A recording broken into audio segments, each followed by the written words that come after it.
Witam wszystkich na moim kanale YouTube, jestem Grzegorz Gruca, a w tym filmiku pokażę Wam, jak montuję oświetlenie na suficie podwieszanym z płyty karton gips. Jeżeli chodzi o oświetlenie właśnie w takich miejscach, gdzie chcemy wpuścić tą lampę w sufit, musimy wcześniej przewidzieć, gdzie takie oświetlenie będziemy chcieli zamontować i położyć tam przewody. Trzeba to zrobić nawet przed przykręceniem profili, które będą podtrzymywały ten sufit podwieszany. Może się okazać, że lampy będą dużych rozmiarów i że te właśnie listwy będą przeszkadzały w tym, żeby wpuścić tą lampę w sufit. W pomieszczeniu, które widzicie, miałem już przykręcone listwy, które będą utrzymywały cały ten podwieszany sufit i wrysowałem sobie takie okręgi, gdzie te lampy będą rozmieszczone. Chodzi o to, żeby nie było kolizji z tymi profilami białymi i dodatkowo, żeby te światło dobrze było rozprowadzone po całym pomieszczeniu. Dlatego w zależności od tego, jak duże pomieszczenie jest, musicie dostarczyć do tego pomieszczenia odpowiednią ilość światła. Ilość oświetlenia, którą musimy dostarczyć w danym pomieszczeniu, jest opisana w normie PNEN 12464. Jeżeli mamy pomieszczenie, w którym potrzebujemy coś precyzyjnie złożyć, no to musimy mieć więcej światła niż w pomieszczeniu, gdzie chcemy się zrelaksować. Podczas doboru nie można też się sugerować mocą danego źródła światła, ponieważ jeżeli dobierzemy ciemne meble, ciemne farby, no to tego światła trzeba dostarczyć o wiele więcej, niż gdy mamy pomieszczenie białe lub w jasnych kolorach. Ja zamocuję w tym pomieszczeniu 6 lamp wpuszczanych LEDowych, każda z nich pobiera 20 W.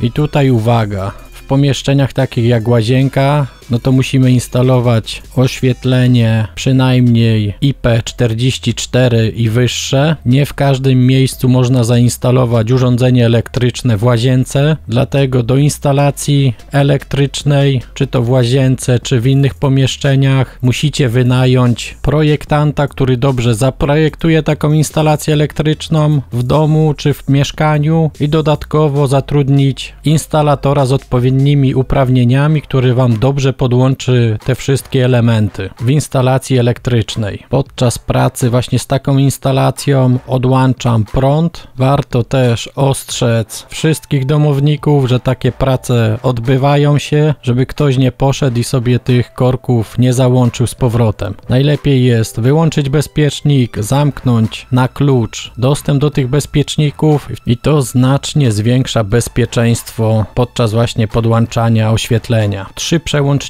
będą znajdowały się na ścianie zewnętrznej łazienki i za pomocą tych włączników będzie można włączyć podświetlenie lustra i do tego podświetlenia użyty będzie włącznik schodowy, a światło na suficie będzie włączane za pomocą podwójnego przełącznika. Jeden przełącznik będzie włączał 3 lampy, drugi kolejne 3 lampy i będziemy mogli sobie włączyć 3 lampy albo 6 lamp. Jeżeli chodzi o takie podświetlenie, które będziemy używać w nocy, żeby się nie rozbudzić, no to będzie to właśnie podświetlenie lustra, które będzie można włączyć zarówno z zewnątrz łazienki, jak i wewnątrz. Przewody, które rozmieściłem nad sufitem podwieszanym, zamontowałem w peszlu do sufitu. Chodzi o to, żeby te przewody nie leżały na tych metalowych profilach. Dodatkowo nie chciałem, żeby te przewody wisiały i w razie przykręcania płyt zostały uszkodzone. Po rozmieszczeniu przewodów przykręciłem płyty gipsowe, zaszpachlowałem je i przystąpiłem do montażu lamp. I teraz taka mała uwaga. Jeżeli macie jakieś źródło światła zastępcze, które Wam w zupełności wystarcza i nie przeszkadza Wam podczas innych prac, które wykonujecie w łazience, no to dobrze jest zamocować takie lampy na sam koniec już po malowaniu sufitu. Czyli po ułożeniu płytek, po robieniu wszystkich wylewek i po pomalowaniu sufitu można właśnie pomontować te oświetlenie. Ja zamocowałem to oświetlenie zaraz po szpachlowaniu, nawet nie przeczyściłem papierem ściernym tej szpachli. Zależało mi na tym, żeby mieć mocne oświetlenie, ponieważ będę krok po kroku pokazywał, jak remontuję łazienkę i takie oświetlenie w zupełności na suficie mi wystarczy. A jeżeli chodzi o oświetlenie, które mam na statywie, bardzo utrudniało mi pracę podczas remontu łazienki. Warto jest przeczytać instrukcję obsługi do danej lampy Ja te przewody na suficie dałem 3-żyłowe z przewodem ochronnym, chociaż tego przewodu ochronnego nie będę mógł podłączyć do oświetlenia, ponieważ nie ma takiej możliwości. Zrobiłem to po to, że gdyby się okazało, że za jakiś czas będę te lampy wymieniał na inne i w tych nowych lampach będzie przewód ochronny potrzebny do podłączenia, no to wszystko, cała instalacja jest już gotowa do użycia. Tylko podłączyć. W instrukcji do lampy dokładnie napisane jest, jaką średnicę powinien mieć otwór, dlatego zakupiłem sobie odpowiednią otwornicę. Jest to otwornica do metalu, ale ja użyję jej jako otwornicy do płyt kartonowo-gipsowych.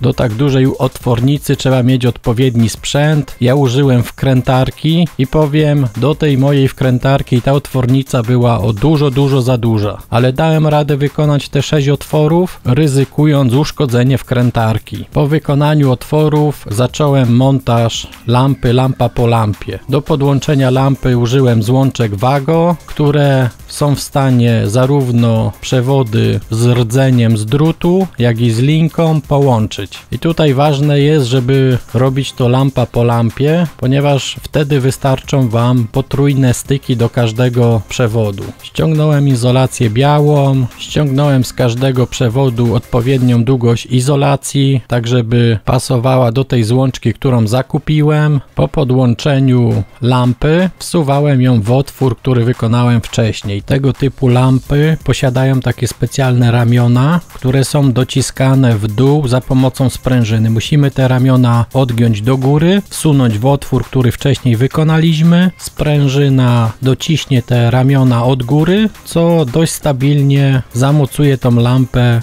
w płycie karton gips. Teraz pytanie do Was, czy krawędzie tego otworu w płycie karton gips warto jakoś zabezpieczyć? I druga sprawa, czy ten zasilacz, który zasila tą lampę, może leżeć sobie na płycie karton gips? Czy dobrze by było go przykręcić na przykład do sufitu? Jeżeli chodzi o podłączenia przy przełącznikach, no to powinna to zrobić osoba z uprawnieniami. Jeśli chodzi o to pomieszczenie, no to dałem znaczny nadmiar mocy oświetlenia, ponieważ może się zdarzyć, że będę nagrywał jakieś filmy w łazience, no i potrzebuję do tych filmów mocnego oświetlenia. To tyle w tym filmiku, zapraszam na inne moje filmy i do zasubskrybowania mojego kanału. Cześć!